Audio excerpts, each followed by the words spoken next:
Hey everybody, happy Sunday, January the 12th of 2025. I am once again on the back porch wrapping up that particular project. I have a few more pieces to cut. I don't know if I will or not today. It's quite chilly and yeah, but I am really proud of my other progress, which is here. All of this side is done and I've got the air barrier up, I've got it insulated. I actually took off my little temporary piece of plywood there just to put the air barrier up and then put it back on. So that just kind of keeps everything secure for now.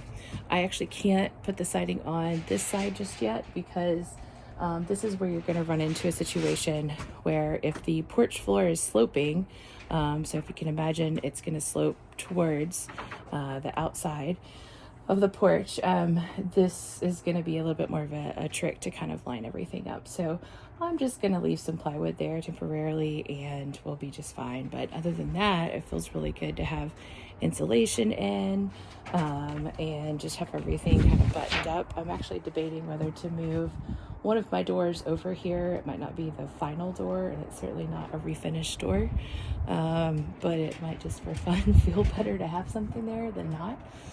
So I'm thinking about it. We'll see what happens. But the other interesting thing is kind of looking at all of the paint colors over time. So obviously this cream color was the more recent when they had it as a pantry area.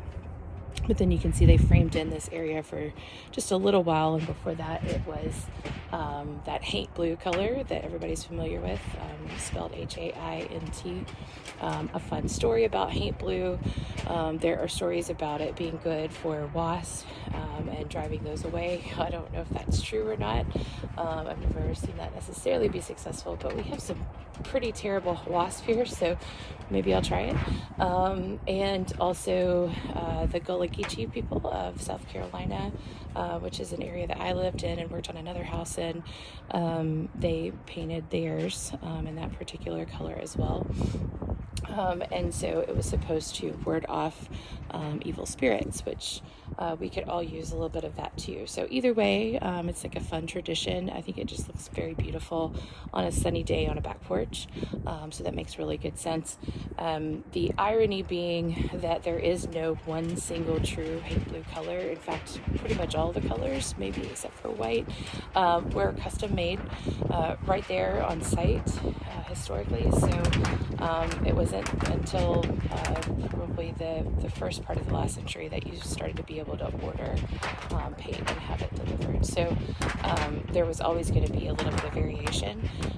But if you yourself are interested in haint blue, I would recommend going to a local, I use Sherwin-Williams, and they would actually have that color on file, color match to some local area that had haint blue. So for instance, like I said, I was in Beaufort, South Carolina, and I could go to that store and tell them I need haint blue, and they already have that mixture on file, which was really much easier.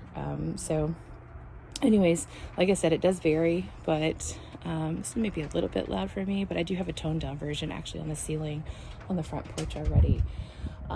So we'll see. And then there's a little bit, I don't know if you can see it, a little bit of green as well. And I don't know, that was probably 50s. I'm not totally sure. So maybe 40s.